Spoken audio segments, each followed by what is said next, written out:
لیکن ہم خدا کی دی ہوئی نعمتوں کا شکر نہیں کرتے، بلکہ ان دنیاوی چیزوں سے دل لگا کر خدا کو بھول جاتے ہیں، اور یہ بھی بھول جاتے ہیں کہ ہم تو مٹی سے بنے ہوئے ہیں، اور وہ خالق جب مرضی ہمیں پھر سے مٹی میں واپس شامل کر سکتا ہے۔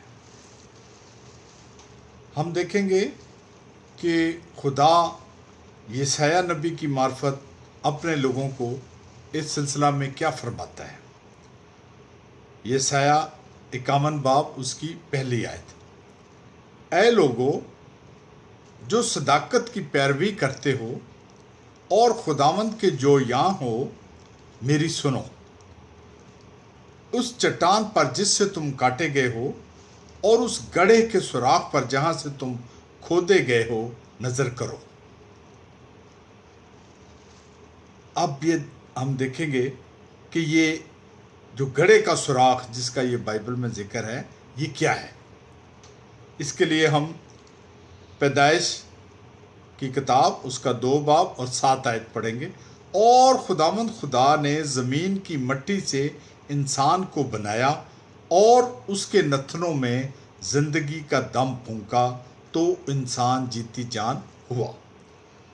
اب اس آیت میں ہم دیکھتے ہیں کہ خدا نے مٹی سے انسان کو بنایا، اور اسی مٹی کا حوالہ جو ہے وہ یسایہ 51 باب 1 آیت میں ملتا ہے کہ اس گڑھے کے سوراخ پر جہاں سے تم کھودے گئے ہو نظر کرو۔ یعنی جب ہمیں یہ یاد رکھنا چاہیے کہ خدا نے ہمیں مٹی سے بنایا ہے، تو جب زمین سے مٹی نکالتے ہیں تو اس جگہ پر سوراخ بن جاتا ہے۔ مٹی جہاں سے بھی نکالی جاتی ہے تو اس جگہ پر سوراخ بن جاتا ہے۔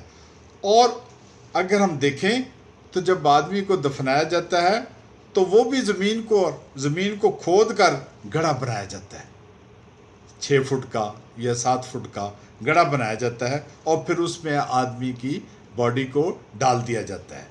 تو اسی لیے خدا یسایہ نبی کی معرفت ہمیں یاد دلاتا ہے کہ اس گڑھے کو یاد رکھو، اس گڑھے کو یاد کرو جہاں سے تم کھودے گئے ہو۔ اس گڑھے پر نظر کرو جہاں سے تم کھودے گئے ہو، یعنی اس چیز کو یاد رکھو کہ تم مٹی سے بنے ہو، مٹی سے ہی تمہیں میں نے بنایا ہے، تو اسی مٹی میں ہی تم نے واپس جانا ہے۔ اب ہم یہاں دیکھتے ہیں کہ آدم کو خدا نے مٹی سے بنایا تھا، تو جب مٹی نے خود سری کی، یعنی اس نے اپنی مرضی کی، اس نے خدا کے حکم کو ٹال دیا، خدا کے حکم کی عدولی کی، خدا کے حکم کی نافرمانی کی، تو خالق نے اس مٹی کے باوے کی حیت ہی تبدیل کر دی۔ کہاں وہ خدا کی بادشاہی میں رہ رہا تھا، اور کہاں خالق نے اسے اس بادشاہی سے نکال کر باہر پھینک دیا۔ میرے عزیزو، ہمیں یہ یاد رکھنا چاہیے کہ ہم سب خدا کے ہاتھ کی کاریگری ہیں۔ اس نے ہمیں مٹی سے بنایا ہے، اور اگر ہم اس کی نافرمانی کرتے ہیں، یعنی گناہ پر گناہ کرتے ہیں، تو وہ ہمارے ساتھ آدم سے بھی بدتر سلوک کر سکتا ہے۔ لیکن آج جو وہ ہمیں درگزر کر رہا ہے، ہمیں جو معاف کر رہا ہے، ہمیں برداشت کر رہا ہے، تو اس کی وجہ اس کا بیٹا ہے، جس نے ہمارے گناہوں کی قیمت چکا دی۔ اگر وہ ہمارے گناہوں کی قیمت نہ چکاتا، اگر وہ صلیب پر ہم اپنی جان کا فدیہ دے کر ہمارے گناہوں کا فدیہ نہ دیتا، تو ہم بھی آدم کی طرح روحانی طور پر مر جاتے اور جسمانی طور پر بھی مر جاتے۔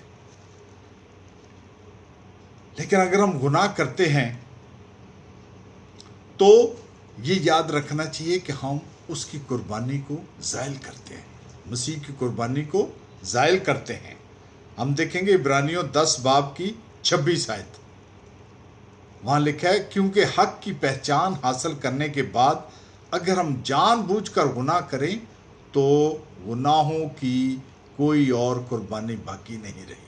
دیکھیں کتنی زبردست خدا کے کلام میں یہ آیت لکھی ہے، اور اس کے بعد ہمارا کوئی جواز نہیں بنتا کہ ہم گناہ پہ گناہ کرتے جائیں۔